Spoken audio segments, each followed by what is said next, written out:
Hello friends, welcome to my channel. यह मेरे Xian Wang FF untouched heart का parts से बने इसके प्रीवियस पार्ट्स अगर आपने नहीं देखे हैं तो उसका लिंक मैंने वीडियो के डिस्क्रिप्शन बॉक्स में दे दिया है, वहां से जाकर चेक कर सकते हैं।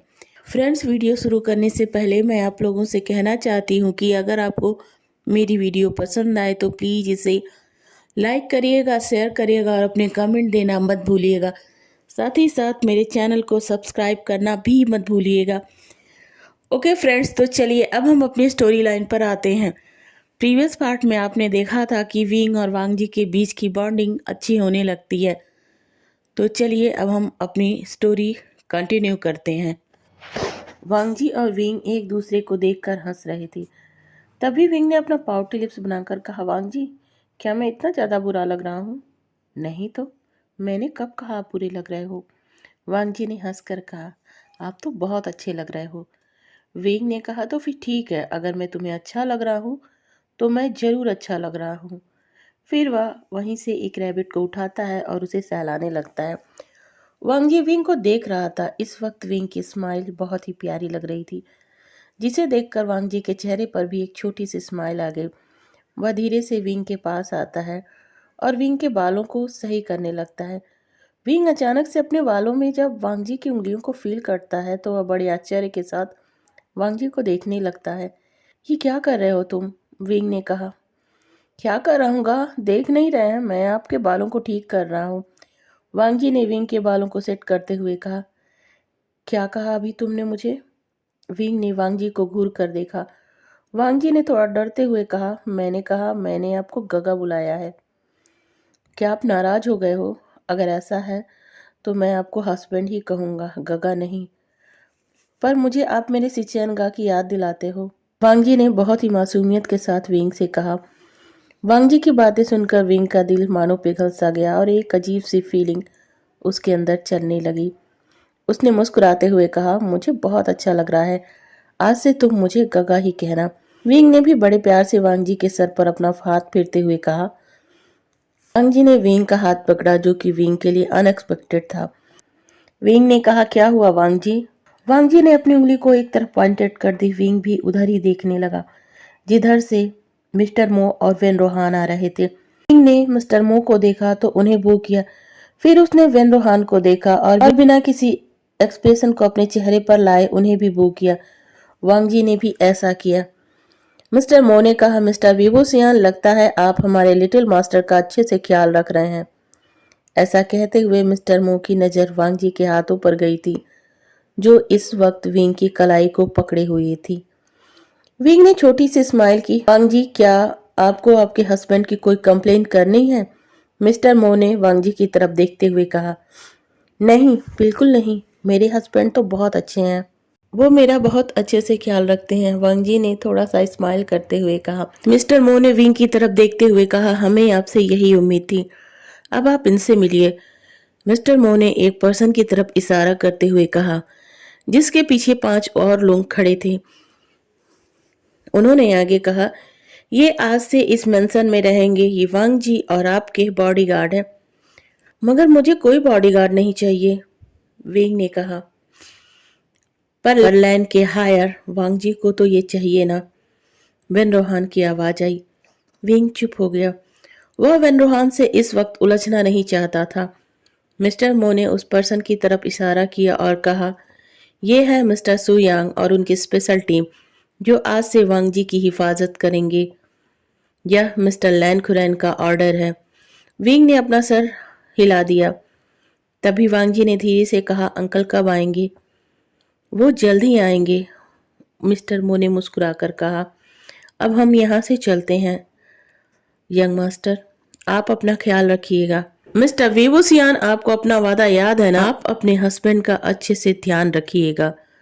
वेन रोहान की आवाज में इस वक्त वांग जी के लिए कंसर्न दिखाई पड़ रही थी, पर इसकी असलियत क्या थी यह तो वांग जी और विंग अच्छे से जानते थे। मगर उनके चेहरे इस वक्त यही दिखा रहे थे कि वेन रोहान वांग जी को लेकर अपनी केयर दिखा रहा है। इसके बाद वे तुरंत वहां से चले जाते हैं। अब सु यांग अपनी टीम के साथ था।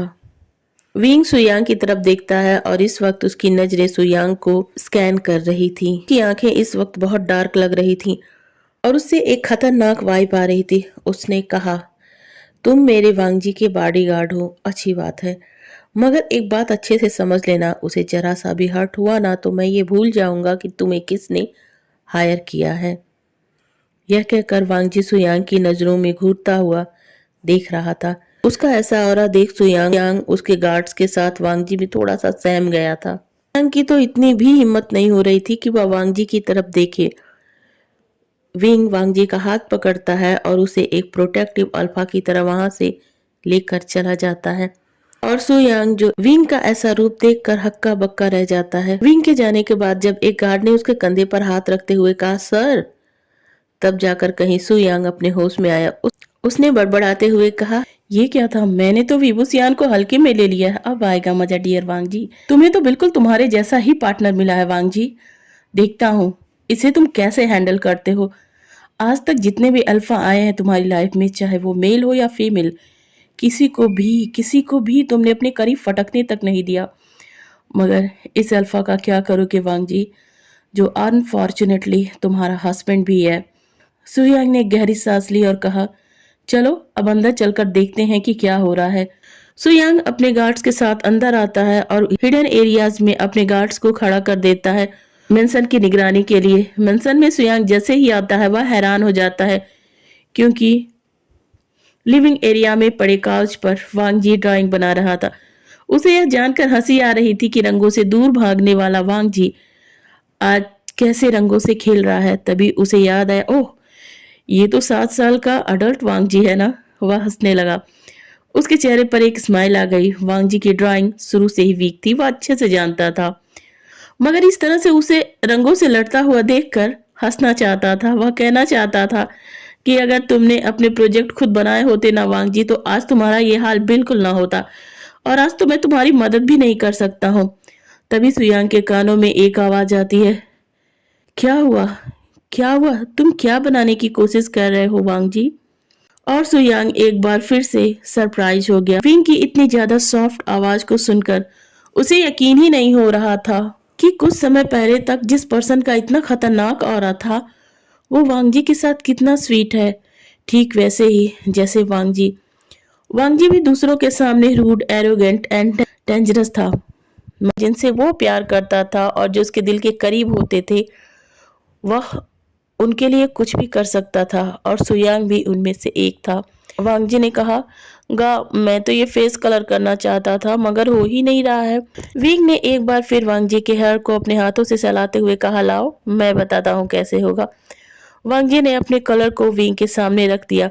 विंग ने भी एक मजे हुए कलाकार के जैसे उस छोटे से फेस में कलर भर दिया। ब्लैक, ब्राउन, रेड, ये सारे कलर थे उस फेस में और उस फेस को देखने से लग रहा था कि वो जैसे अभी अभी बोल पड़ेंगे।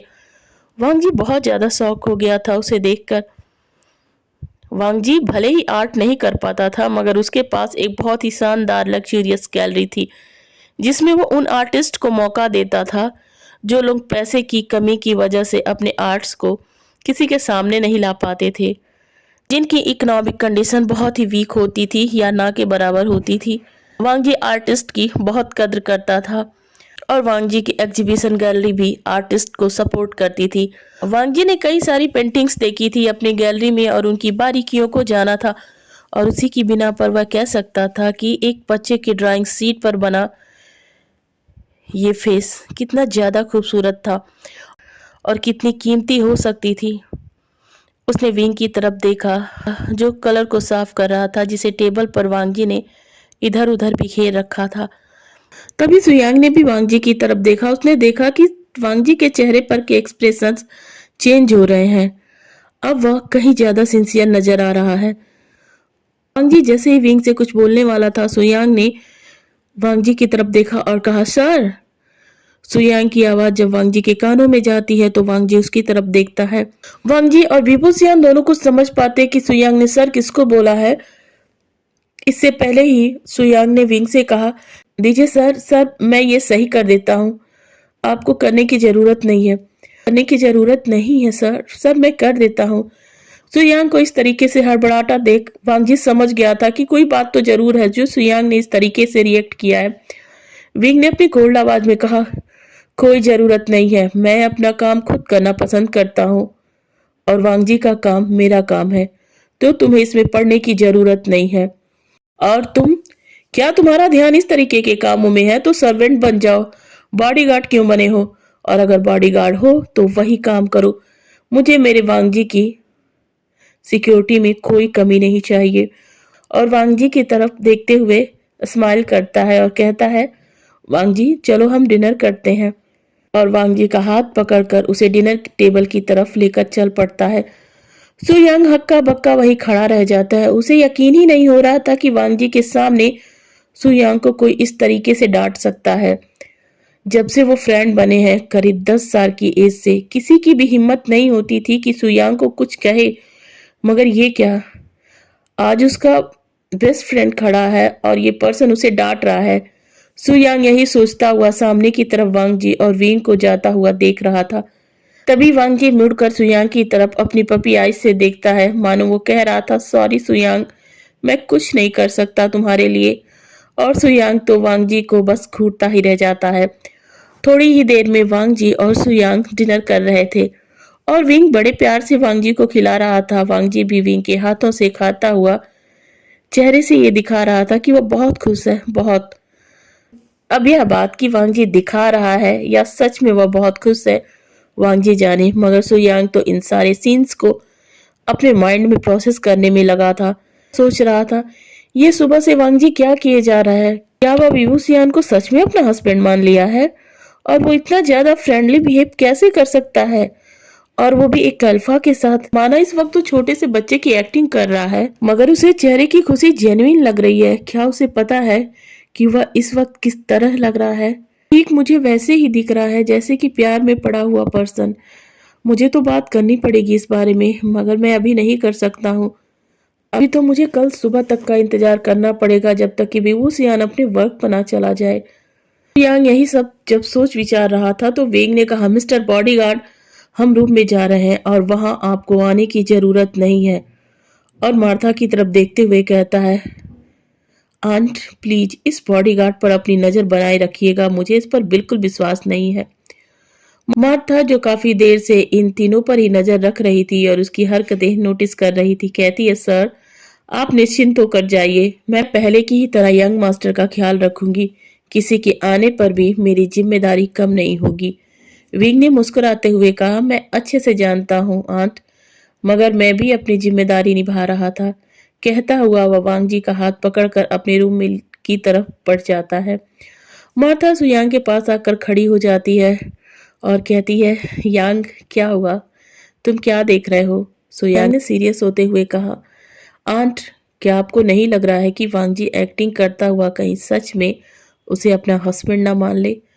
मार्था ने कहा, वो है ही इतना केयरिंग पर्सन सुयांग कि अगर यंग मास्टर ऐसा कर भी लेते हैं ना तो कोई बहुत बड़ी बात नहीं होगी। आप ये क्या कह रही हैं? सुयांग ने थोड़ा वरी होते हुए कहा, वही जो दिख रहा है सुयांग, मुझे पता है तुमने तो मिस्टर विबोसियान की इंफॉर्मेशन निकलवा कर उसके बारे में जाना है ना, मगर मैं तो उसे अपनी आंखों से देख रही हूँ कि वो क्या है। उसका बैकग्राउंड कुछ भी हो, कुछ भी, मगर वो पर्सन सच में डायमंड है। सुयांग इस पर कुछ नहीं कहता है, वो अब भी विंग की रूम की ही तरफ देख रहा था। मार्था ने हंसते हुए कहा, सोचने की ज्यादा जरूरत नहीं है सुयांग, तुम भी देख लेना कि वो कैसा है। अब जाओ और जो रूम तुम्हें दिया गया है वहां पर रेस्ट कर लो। सुयांग अपने रूम की तरफ बढ़ जाता है, मगर पीछे मुड़ मुड़ के वो वांगजी के रूम की तरफ देखता रहता है। रूम में वांगजी ने विंग से कहा, आप मेरा वॉशरूम इस्तेमाल कर सकते हैं। और माथा ने कहा है कि हस्बैंड एक दूसरे का रूम इस्तेमाल करते हैं। शिबुसिया ने अपने नाइट सूट को अपने हाथ में लिया और वांगजी की तरफ मुस्कुराते हुए देखकर कहता है, हाँ आंट ने सच में कहा है, मगर ये तब होता है ना जब हस्बैंड बड़े हो जाए, और मेरा हस्बैंड तो बहुत छोटा है, बहुत ज्यादा। कहकर विंग ने वांगजी के दोनों गालों पर अपने दोनों हाथों को रखकर थोड़ा सा उसके फेस को हिलाता है और तुरंत रूम के बाहर चला जाता है। विंग की इस हरकत पर मानो बेहोश ही हो जाने की कंडीशन में पहुंच जाता है। उसे अपने दिल पर हाथ रखा और कहा, मैं कहाँ फंस गया। इस वक्त वांग जी प्लस कर रहा था। विंग उसी रूम में पहुंचता है जो सुयांग को मिला था। सुयांग इस वक्त अपने बेड पर लेटा था। उसने जैसे ही सुना कि उसके रूम का डोर कोई ओपन कर रहा है, वह उठकर बैठ जाता है। सर, आप यहाँ? विंग को इस वक्त सुयांग अपने कमरे में देखते हुए कहता है। विंग ने कहा, इतना हैरान होने की जरूरत नहीं है, मैं बस यहाँ शावर लेने आया हूँ। क्या आपके रूम का शावर खराब हो गया है? सुयांग ने थोड़ा सा चिंता दिखाते हुए कहा, नहीं, उसमें अभी मेरा हस्बैंड शावर ले रहा है। सुयांग को बात समझ में आ गई कि क्या हो रहा होगा। उसे थोड़ा सा मस्ती सूझा। उसने कहा, तो उसके बाद आप ले लेते या फिर साथ में। कहते कहते वो अचानक से रुक गया जब विंग की आंखें उसे घूरती हुई दिखाई पड़ती हैं। विंग ने घुरते हुए कहा, इतना पर्सनल होने की जरूरत नहीं है, मैं हमेशा से यही शावर लेता हूँ और यही हमेशा लूंगा। कहते हुए विंग शावर रूम की तरफ चला गया और सुयांग ने शावर रूम की डोर की तरफ देखा जो बंद हो चुका था। उसने कहा, nice to meet you mister Vivosian. थोड़ी देर में विंग शावर लेकर बाहर आ जाता है। उसे देख सुयांग एक पल के लिए स्टिफ खड़ा रह गया। विंग एक नजर उसे देखता है और वह रूम से बाहर निकल जाता है। उसके जाने के बाद सुयांग ने एक लंबी सी सांस ली और कहा, वांग जी, सच में ये कितना हैंडसम है। जब मैं इसे देखकर देखता ही रह गया तो तुम्हारा क्या हाल होता होगा। अब समझ में आया कि तुम ऐसी एक्टिंग क्यों कर रहे हो।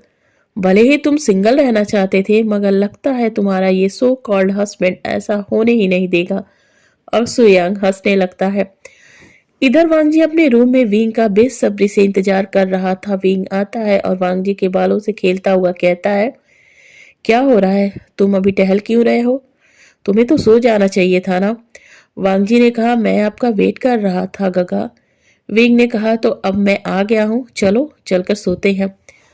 विंग ने वांग जी को जैसे ही बेड पर बिठाना चाहा, वांग जी ने कहा, गा, आज आप या तो मेरे बेड पर सो जाइए या फिर काउच पर। अगर आप नीचे सोए ना तो मैं। यह कहकर वांग जी चुप हो गया। तो तुम क्या करोगे वांग जी? चुप क्यों हो गए, बताओ ना, मुझे भी जानना है तुम क्या करोगे। को समझ में नहीं आया कि उसका क्या आंसर दे। उसने कहा, तो मैं भी फर्श पर सो जाऊंगा आपके साथ। वांग जी थोड़ा गुस्सा दिखाते हुए कहा।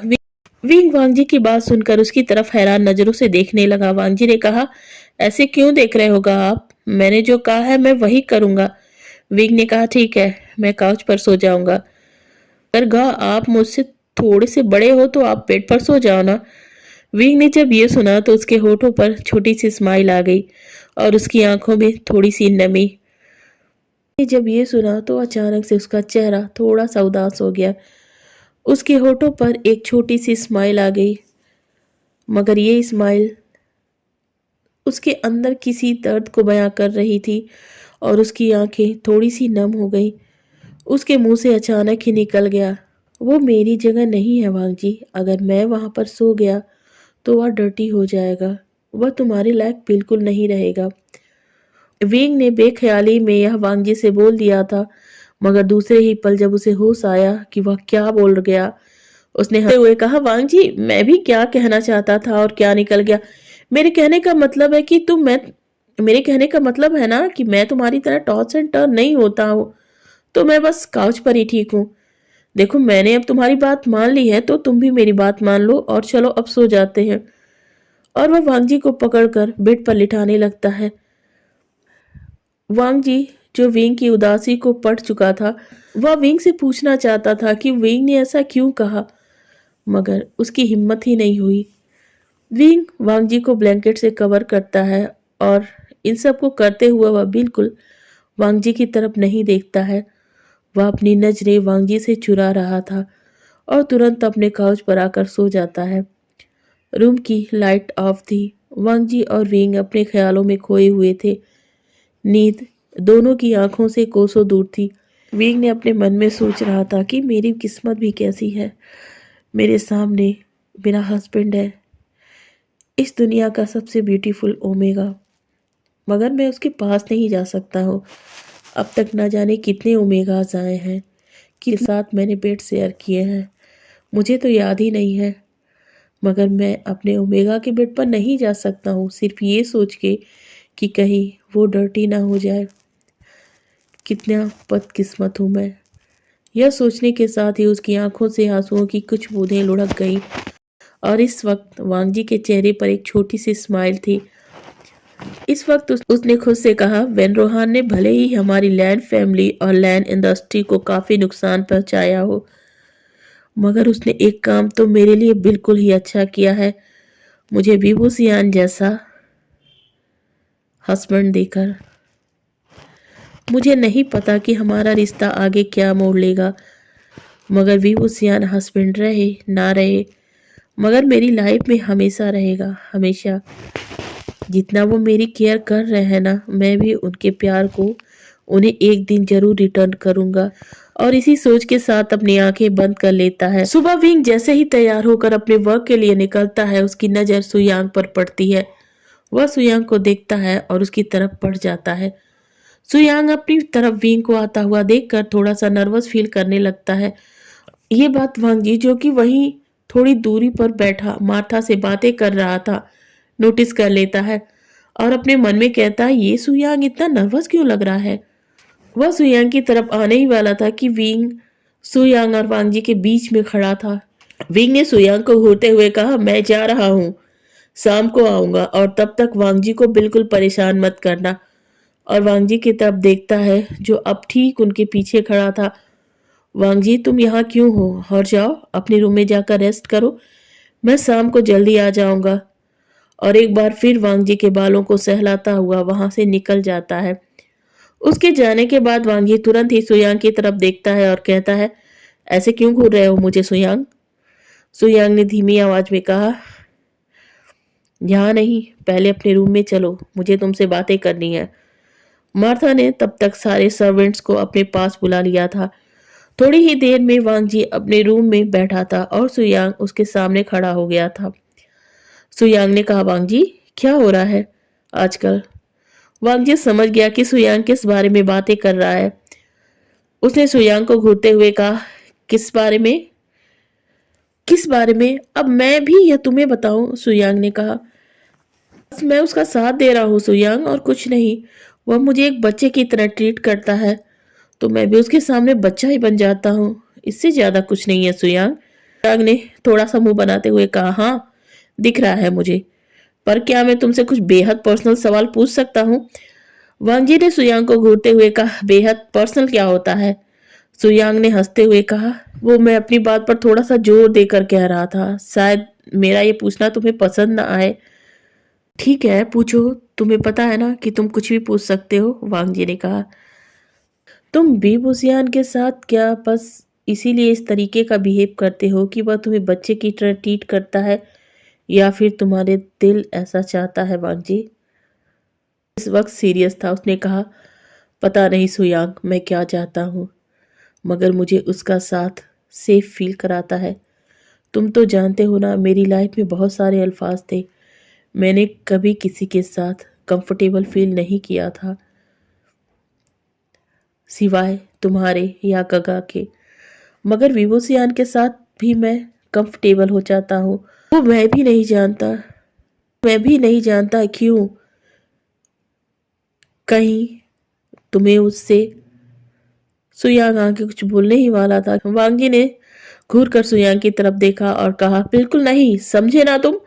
चलो अब मुझे बताओ, पिछले 2 सालों से गगा के हॉस्पिटल में कौन कौन से लोग थे जो उनके साथ क्लोज रहे हैं? वांगजी इस बार सीरियस हो गया था। सुयांग भी वांगजी की बात सुनकर सीरियस हो गया। उसने कहा, मैंने मेल किया था वांगजी तुम्हें, चलो उसे चलकर चेक कर सकते हैं, क्या पता शायद कहीं से हमें वेन रोहान के खिलाफ कोई लिंक मिल जाए। सुयांग और वांगजी लैपटॉप ओपन कर उस फाइल को पढ़ने लगते हैं। तभी वांगजी की नजर एक नाम पर जाती है जिसे देखकर उसकी आंखें थोड़ी चौड़ी हो जाती हैं। उसने कहा, ये हमारा क्लू है सुयांग। सुयांग ने हैरान होते हुए कहा, ये तो मैंग ग्याओ है, जिसे जिन फैमिली ने निकाल दिया था। वांगजी ने कहा, हाँ मैं भी जानता हूँ, इसीलिए तो कह रहा हूँ कि इसकी सारी इंफॉर्मेशन जल्द से जल्द इकट्ठा करो और गगा से इसका क्या कनेक्शन था और किस हद तक था, सब पता करो। मगर वांगी तुम्हें इस पर शक नहीं करना चाहिए, ये तो बहुत ही मासूम दिखता है। वांगी ने एक क्रिपी स्माइल दी और कहा, पहले तुम उसकी पूरी हिस्ट्री निकालो और फिर बताना कि वह कितना मासूम है। और अब जाओ, और जाओ, नहीं तो वेन रोहान के जो सर्वेंट खबर पहुंचाते हैं उन्हें शक हो जाएगा हम पर। सुयांग ने कहा ठीक है मैं चलता हूँ, पर एक रिक्वेस्ट करता हूँ वांग जी। वांग जी ने कहा रिक्वेस्ट किस बात की? वांग जी, वांग जी प्लीज मुझे अपने उस डेंजरस हस्बैंड से बचा लेना, प्लीज मुझे अपने उस डेंजरस हस्बैंड से बचा लेना, प्लीज प्लीज। वांग जी ने हंसते हुए कहा क्या क्या तुम्हें उसे डर लगता है? एक प्रोफेशनल किलर को जो इतना खतरनाक है कि लोग उसका रियल नाम सुनकर ही कांपने लगते हैं, उसे डर लगता है विभूषियान से? ये तो बहुत फनी बात है। पर मुझे डर लगता है ना विभूषियान से, पर मुझे डर लगता है ना मिस्टर विभूषियान से। सुयांग ने पपी फेस बनाते हुए कहा तुम्हें पता है, एक तो मेरे वॉशरूम का यूज करते हैं, फिर मुझे हमेशा घूरते रहते हैं और धमकी भी देते हैं, और मैं कुछ कर भी नहीं पाता हूँ वांग जी। और पता है तुम्हें? वांग जी ने कहा इसके बाद भी कुछ है क्या? हाँ, और तो और उनका खूबसूरत हैंडसम फेस देखकर मुझे उन पर प्यार आ जाता है वांग जी। वांग जी ने जब ये सुना तो उसका प्रोटेक्टिव हस्बैंड वाला मोड ऑन हो जाता है। उसने कहा मत भूलो सुयांग, वो मेरा हस्बैंड है। सुयांग ने कहा तुम मुझे अपने हस्बैंड की तरह एक्सेप्ट कहाँ करते हो वांग जी? वांग जी ने इस बार फिर उसे घूर कर देखा और कहा है तो है, इसमें एक्सेप्ट करने की क्या जरूरत है? सुयांग हंसने लगा। उसने कहा हाँ हाँ, लगता है तुमने उसे एक्सेप्ट कर लिया है। हाँ वो तुम्हारा हस्बैंड है, मगर इसमें तुम्हारी गलती नहीं है वांग जी, वो है ही इतना प्यारा। अब मैं समझ गया कि उसे देखकर अल्फा भी क्यों पागल हो जाते हैं। वांग जी ने सुयांग से कहा सुयांग, सुयांग मत भूलो कि हाँ हाँ जानता हूँ तुम्हारा हस्बैंड है। सुयांग ने हंसते हुए कहा अब मैं जाता हूँ, और वहां से वांग जी को विंग करता हुआ चला जाता है। वांग जी ने राहत की सांस ली और कहा क्या सच में मैं उसे अपना हस्बैंड एक्सेप्ट कर रहा हूँ? ओह माय गॉड, मैं क्या सोचने लगा हूँ। सुयांग तुमने मेरा दिमाग खराब किया है, मुझे लगता है साउथ इंचन से बात करनी ही पड़ेगी। और वह साउथ इंचन को कॉल लगा देता है। शाम के वक्त वेंग आता है, सबसे पहले वांग जी से मिलता है। वांग जी उसे का वेट कर रहा था और उसके बगल में सुयांग खड़ा था। सुयांग को देखते ही विंग का मुंह बन गया। उसने कहा क्या तुम पूरा दिन मेरे वांग जी के पास ही खड़े थे? विंग जिस गुस्से से सुयांग से पूछ रहा था, सुयांग और वांग जी दोनों सॉफ्ट हो जाते हैं और उसकी तरफ देखने लगते हैं। ओके फ्रेंड्स, मैं अपना आज का वीडियो यहीं पर एंड करती हूँ। नेक्स्ट वीडियो में जल्दी ही मिलते हैं। Thank you.